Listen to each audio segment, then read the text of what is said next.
Liverpool, the uninhibited boys in blue, fearless in their youth, but faced here by the red men who have blasted off the blocks. Chested down and volleyed home magnificently by Mason Mount. Mo Salah! Beautifully done. That is world class. Here's James. Abraham waits. The young guns to the fore again for Chelsea. Firmino. 14 wins in a row. Politic, 2. The American strikes again. Liverpool's return to Anfield, albeit empty, is triumphant. Here's Reece James, going to try his luck. Oh, what a goal from him. Hit by Salah. The champions are on their way. Huge game, Raf. Looking forward to it. Off air, we were talking about how Chelsea done last year. I used the words, I thought Chelsea done amazing. Losing Hazard, couldn't buy any players. I thought Frank done amazing. You slightly disagree? Yeah, I mean, using the word amazing is a bit like saying Leeds had the best ever performance of a newly promoted side. It's just You've had time to think about that. It's just a bit exaggerated. I think they did really well. Of course, the top four is going to be really difficult for them. They did it.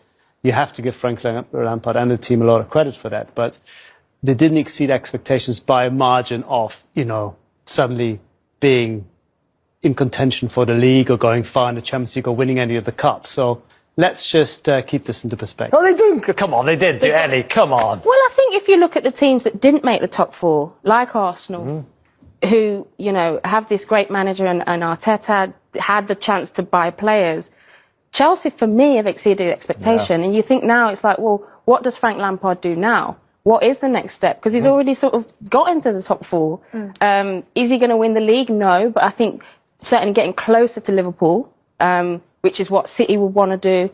I think I like Frank Lampard. I like the way he's going about it. I think he's put pressure on himself now in bringing these players in.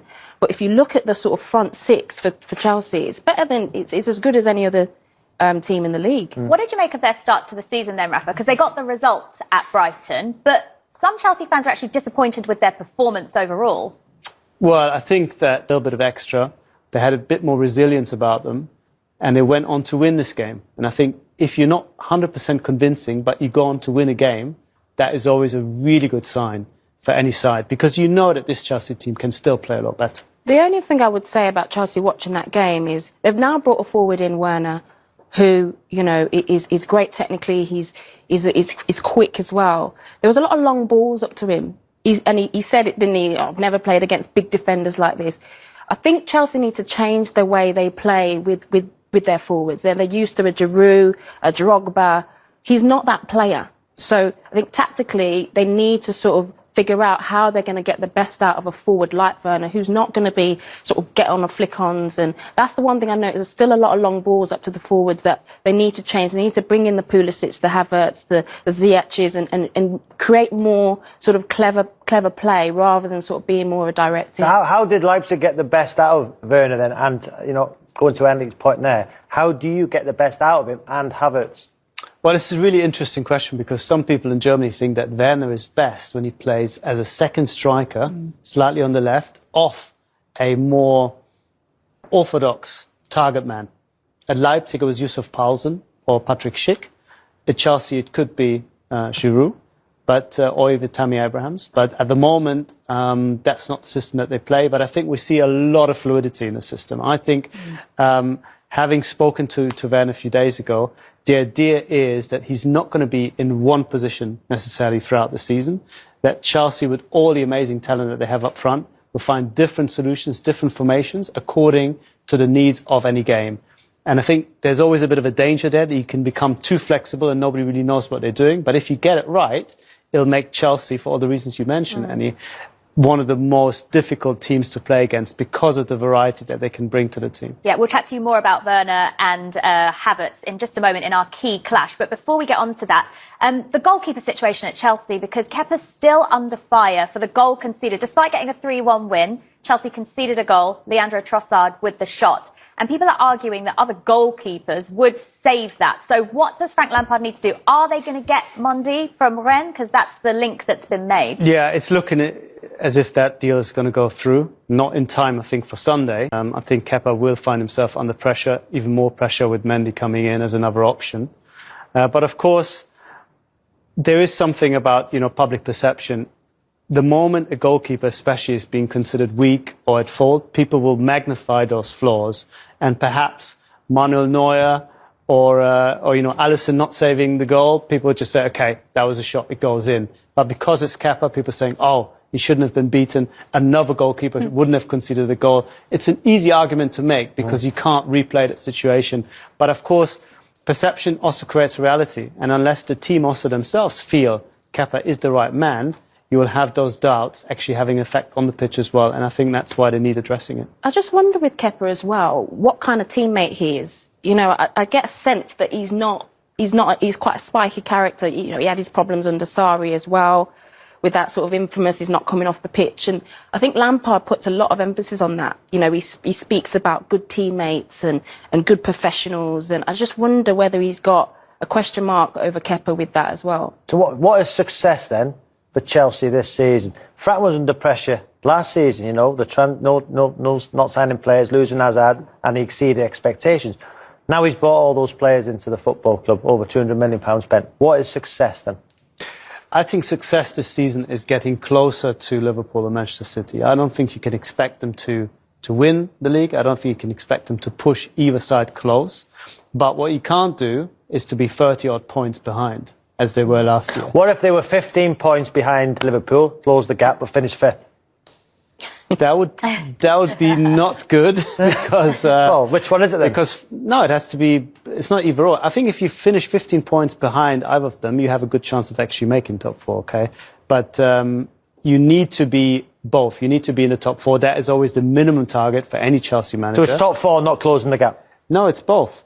Top four in itself is not going to be enough. If you ask me what success is, success with this team doing the same as you did last year cannot be success because you've put all these new players. A lot of money. You have to improve. A lot of money. You have to improve. You're not going to be improving by necessarily picking up an extra 30 points. So you need to pick up an extra 20 points. If Chelsea finish in the top four and the gap's still quite big, that's not success.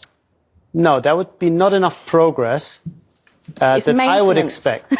It's maintenance of success. Yeah. Because as I said, I think that's plateauing. You want to if they finish with Arsenal, who've just won 2 trophies under Arteta, doing exceptionally well. If they finish above Spurs, who look like they're going to get Gareth Bale, with Harry Kane. If they finish above a fantastic Wolves side, Everton, who have bought well. If Frank finishes in the top 4 this season, that's not success. If they're 30 points behind Liverpool or Manchester City. But does it matter how far points if you get a top 4? No, it does, because they're spending all this money not to consolidate top 4 position. Chelsea are spending this money to be, once again, real contenders. And Lampard needs to show that he can take this team forward. Just doing the same with all these new players as he did last year when he didn't have those players, that's not going to be considered a success. The debate has begun. Good. I like it. Good. All right, Chelsea have some big new names, as we know, for this game, and their German double act are ready to take on Liverpool's defence in our key clash this week. Are Chelsea's new German recruits settling in? We can hear from one of them now, Timo Werner, who sat down to meet the media earlier this week. Yeah, first I think to achieve with Chelsea, I come here to win titles. Of course, Chelsea is a big club. It's a club who always want to win. And for me, I'm a player, I always want to win every game. I'm looking forward to the game because, you have a lot of good teams, but I think you have with Liverpool one of the best teams in the world, and they win the league last year, and they have the same team as last year, so they would be strong as last year. So it would be a really good challenge for us. Well, he seems pretty settled in England already, Rafa, and you also met him earlier this week with The Athletic. Tell us what you found and what he's like as a person. How much is he enjoying the Premier League? Well, he came across in a very similar way that he did now in the Zoom interview. He seems really happy to be at Chelsea. He made a point of getting there early, ahead of everyone else, to settle down, to find his feet, both on a training pitch, but also when it comes to adjusting to a new league, a new town, a new language, all these things. And he seems just very happy. I think he feels that he's at a place that is exciting. I think that youthfulness, that sense of a team growing together, going forward, creating something new is something that's hugely appealing, not just to him, but also to Kai Havertz, who, of course, had Werner as the pioneer, if you will, and perhaps made it easier for him to then make that decision, knowing Werner had already gone there. But a player, I think, who relishes the opportunity to show what he can do. I mean, there is, underneath that really easygoing, smiling demeanour, there is a pretty hard-nosed, tough, very, very driven, very ambitious player who's not always chosen the easiest route when it goes to, you know, how he plays, at the kind of club he chooses. And I think he is absolutely keen to show that in the Premier League. What qualities do the likes of Havertz and Werner have then that Chelsea were perhaps missing last season? Well, two very different players. I think what Werner will bring is that third, final efficiency, the finishing, the movement. His goals went through the roof last year, went to another level.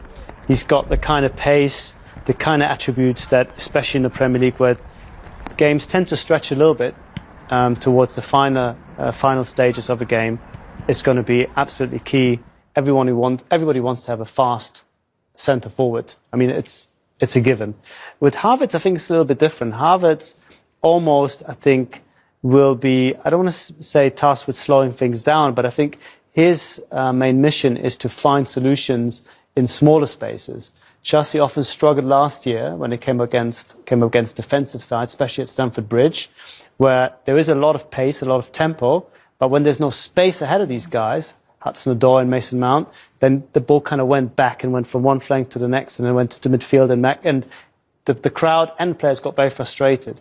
Havertz has this ability to play between the lines, find spaces, find the final ball, join up with attack, and I think especially at home against those kind of sides, he will solve a problem that Chelsea saw last season. And what about Thiago? Looks like a lot of criticism for Liverpool on the opening day. Conceding 3, but they won the game. They got criticised. It looks like they're bringing in Thiago. What a player! Yeah, I mean, a player that is obviously well renowned, has done so much at Munich.